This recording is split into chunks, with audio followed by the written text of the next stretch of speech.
Hello students, welcome to my YouTube channel.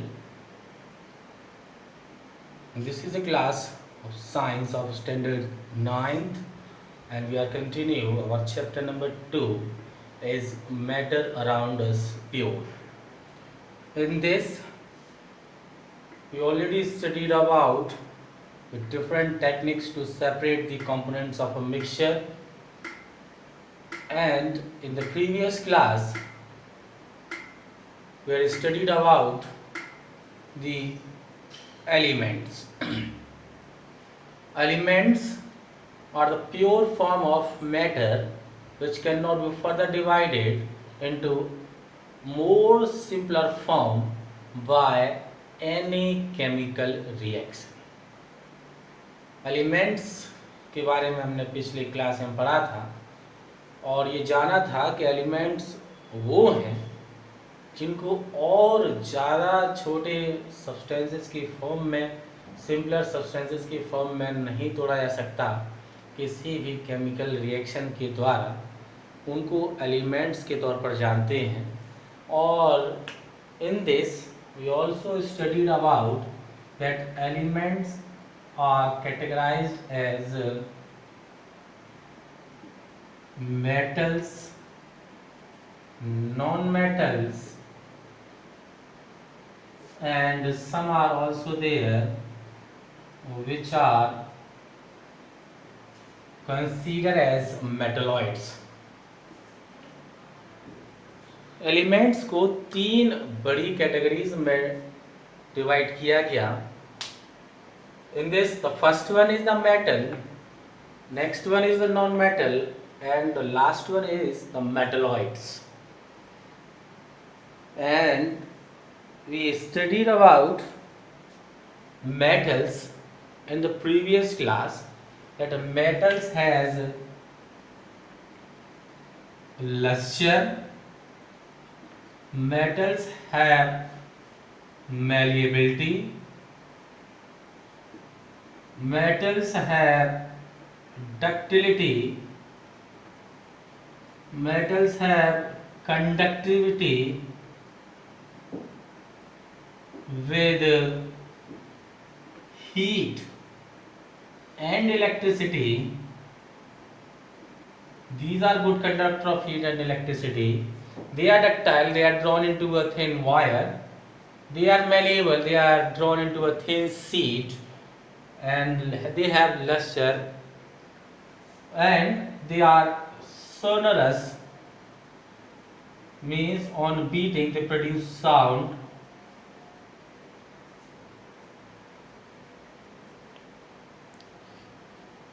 So these are some properties of metal. Some are also there, like hardness. Hardness is metals is more it compared to these. These are some properties which we studied in the previous class about the metals. इनके बारे में हम लोग पिछली कक्षा में पूरी तरीके से जान चुके हैं और इनके कुछ एग्जाम्पल्स हमने देखे थे. एग्जाम्पल के अंदर हमने जाना था gold Au, silver Ag, aluminium Al, iron Fe, etc., etc. Now let us talk about the non-metals. Non-metals की अगर हम बात करते हैं, इसमें non-metals usually show some different properties than the metals. They are found with us different colors, found in different colors.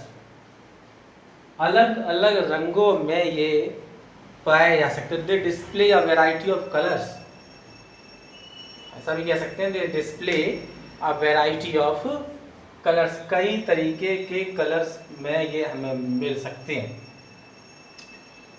They are poor conductor of electricity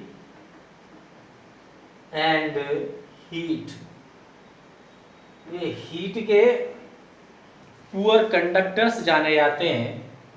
metals are good conductor of electricity and heat, whereas non-metals are poor conductors of electricity and heat।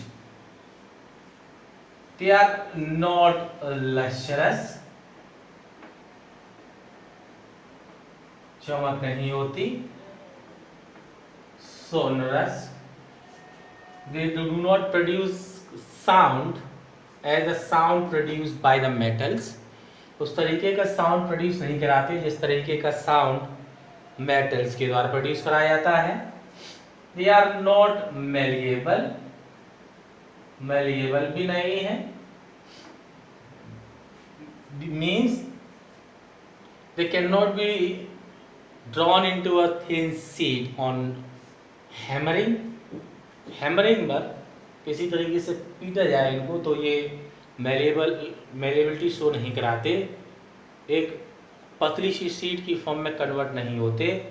On hammering they can be broken, ये अपने आप में टूट जाते हैं, sheet की form में convert नहीं होते।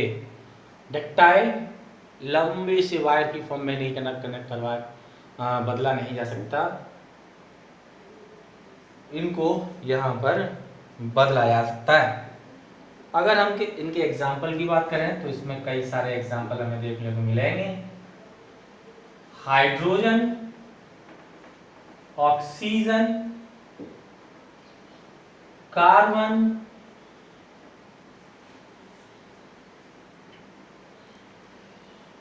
Iodine, chlorine, bromine etc. are the examples of non metals। ये जितने भी हैं नॉन मेटल्स के एग्जाम्पल्स हैं जो भी मैंने आपको दे रखे हैं, ये उनकी कुछ प्रॉपर्टीज थी। इन प्रॉपर्टीज के बारे में हमने बात की कि इनके अंदर कौन कौन सी प्रॉपर्टीज पाई जाती हैं। ये वो प्रॉपर्टीज हैं जो कि मेटल्स के अंदर पाई जाती हैं। इनके बारे में हमने पिछले क्लास में पूरी तरीके से डिस्कस किया था कि किस तरीके की प्रॉपर्टीज यहाँ पर मेटल्स के द्वारा शो कराई जाती हैं। Now some elements are also there which shows the properties of both metals and non metals। अब कहीं ना कहीं कुछ ऐसे भी एलिमेंट्स होते हैं जो मेटल्स और नॉन मेटल्स दोनों की प्रॉपर्टीज को शो कराते हैं। उस तरीके के एलिमेंट्स को मेटलॉइड्स की कैटेगरी में रखा गया है, जो मेटल्स और नॉन मेटल्स दोनों की प्रॉपर्टीज को शो कराते हैं। These are those which shows the properties of metals and non-metals।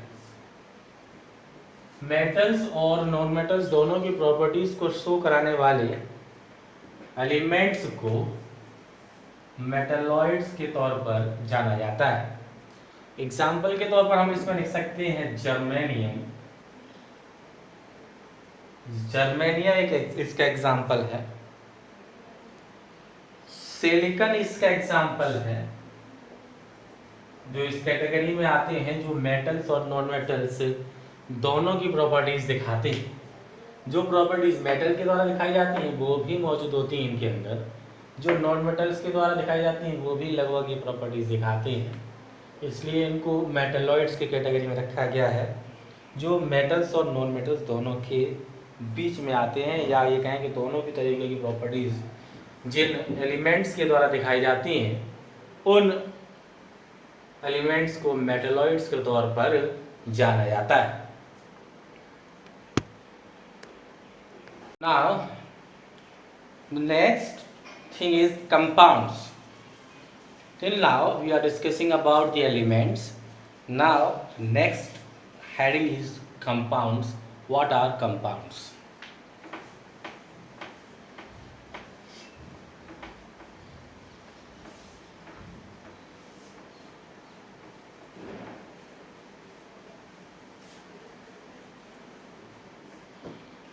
compounds.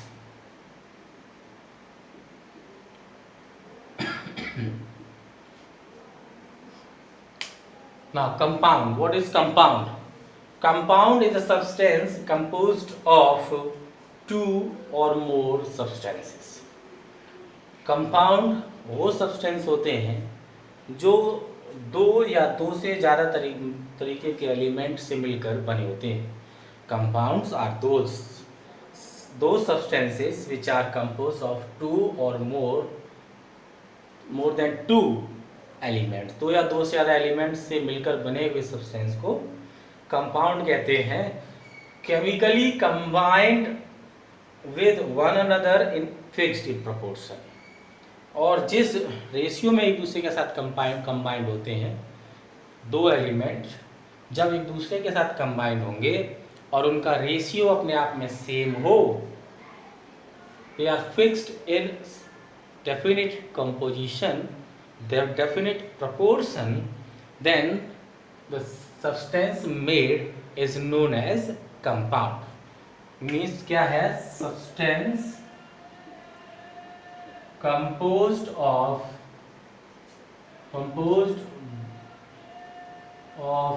two or more elements, दो या दो से ज़्यादा एलिमेंट से मिलकर बनते हैं इन डेफिनिट प्रपोर्शन. अगर एग्जाम्पल की अगर हम यहाँ बात कर लें तो हम कह सकते हैं water which is the molecular formula H2O, जिनका मॉलिक्यूलर फार्मूला होता है H2O.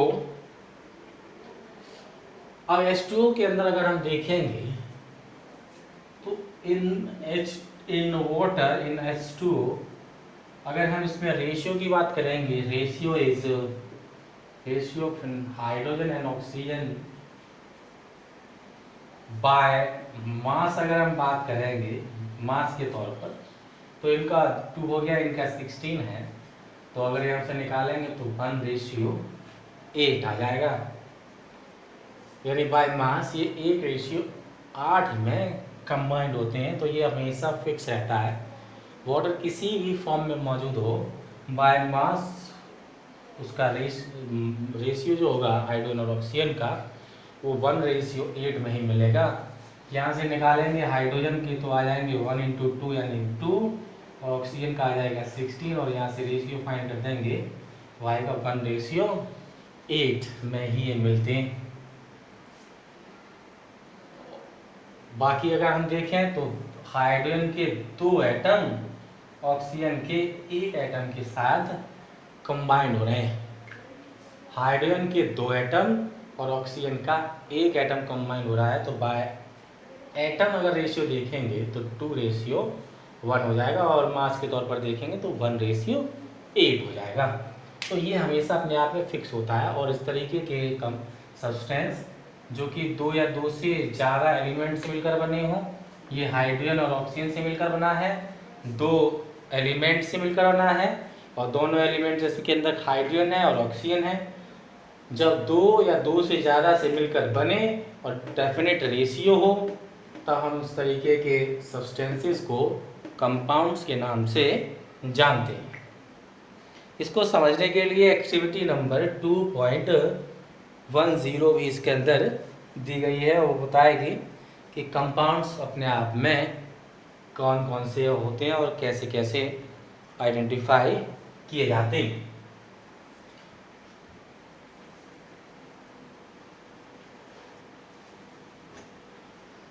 In this activity number 2.10, भाई क्लास को 2 ग्रुप में डिवाइड कर लें और 5 ग्राम ऑफ आयरन फिल्म्स और 3 gram of sulphur powder in a channel to both the group.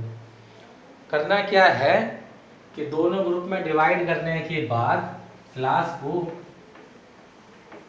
2 group में हमने बांट लिया है.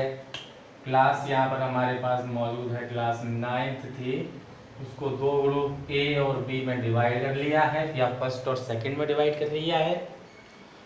इसमें 5 ग्राम एक तो आयरन फ्लिक्स दे दी पहले ग्रुप को, और साथ साथ सल्फर पाउडर दे दिया। वहीं पर यहाँ पर भी सेम चीज ग्रुप बी को दे दी गई।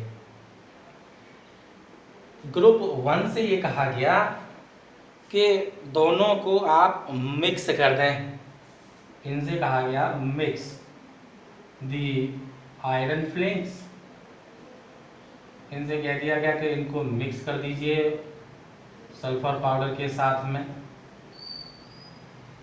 और जो ग्रुप 2 था उससे कहा गया कि mix iron filings and sulphur powder.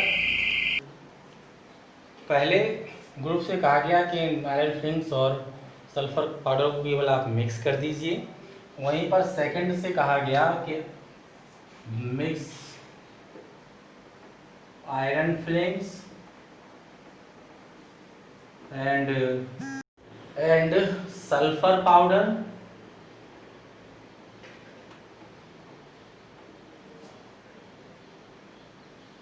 And heat it.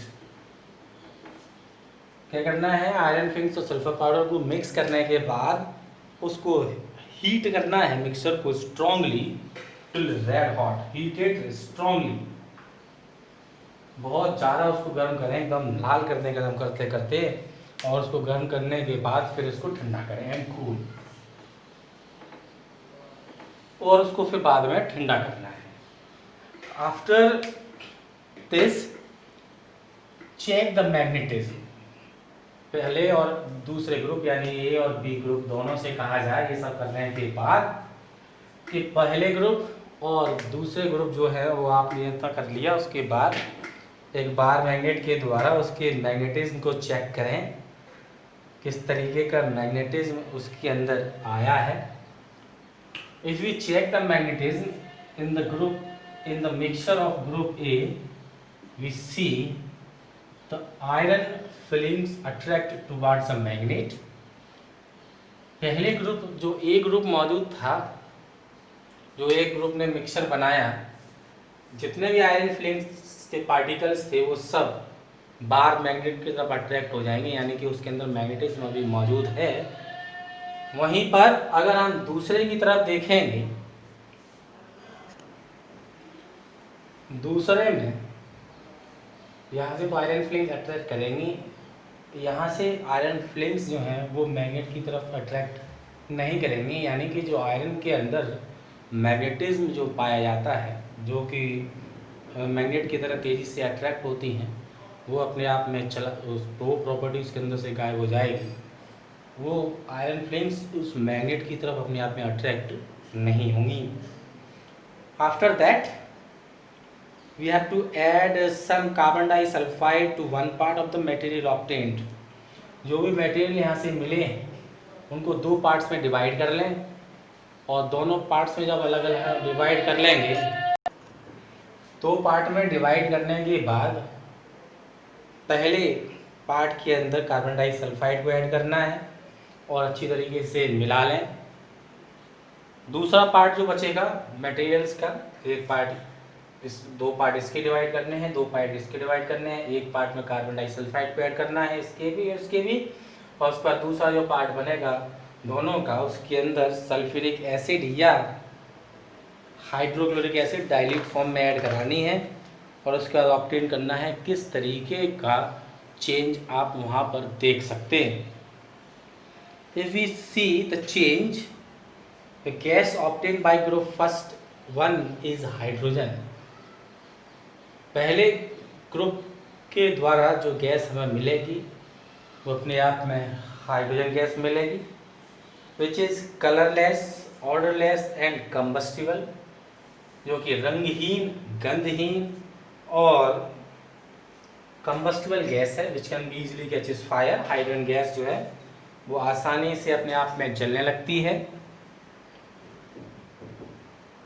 Combustion को आप टेस्ट ना करें लेबोरेटरी के अंदर, क्योंकि लेबोरेटरी के अंदर कंबस्टिबल सब्सटेंस के कंबशन को चेक करना उतना आसान नहीं है, ये हमें नुकसान पहुंचा सकता है। इसलिए चेक करने के लिए कोई ज़रूरी नहीं है, परमिट स्कूलों के अंदर तरीके से कहें तो वो परमिट नहीं है।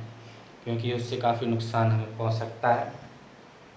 दूसरे में जो गैस हमें मिलेगी वो कार्बन डाइसल्फाइड मिलेगी। दूसरे ग्रुप सेकंड के द्वारा जो हमें गैस मिलेगी, इस ग्रुप के अंदर हमें कार्बन डाइसल्फाइड मिलेगी।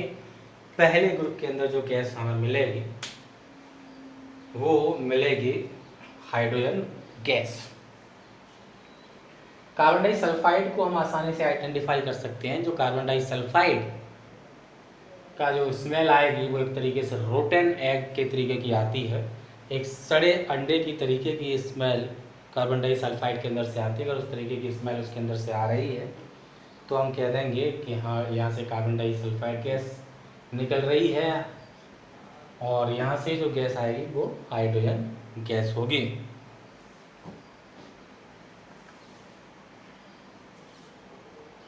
आगे अगर हम इसमें बात करें तो हम दोनों से ये जान सकते हैं कि ए और बी से जो हमें प्रोडक्ट मिल रहे हैं पूरा रिएक्शन करने के बाद, तो दोनों के द्वारा जो प्रोडक्ट मिले उनकी प्रॉपर्टीज़ जो है वो दोनों में अपने आप में अलग अलग है।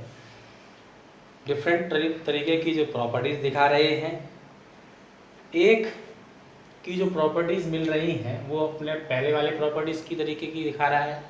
एक के अंदर जो प्रोडक्ट मिला है वो अपने पहले जो उसके पास रिएक्टेंट मौजूद थे उसी तरीके की प्रॉपर्टी दिखा रहा है। जैसे आयरन था जो मैग्नेट की तरफ अट्रैक्शन दिखाता है, तो जब हम दोनों को मिक्सर करा दिया था आयरन फिल्म्स और सल्फर को, वो मैग्नेटिज्म उसने फिर से दिखाया, यानी कि सेम प्रॉपर्टीज़ दिखा रहा है, लेकिन यहाँ पर उसका मैग्नेटिज्म अपने आप में चला गया, तो यहाँ पर उसकी प्रॉपर्टीज़ अपने आप में बदल गई हैं।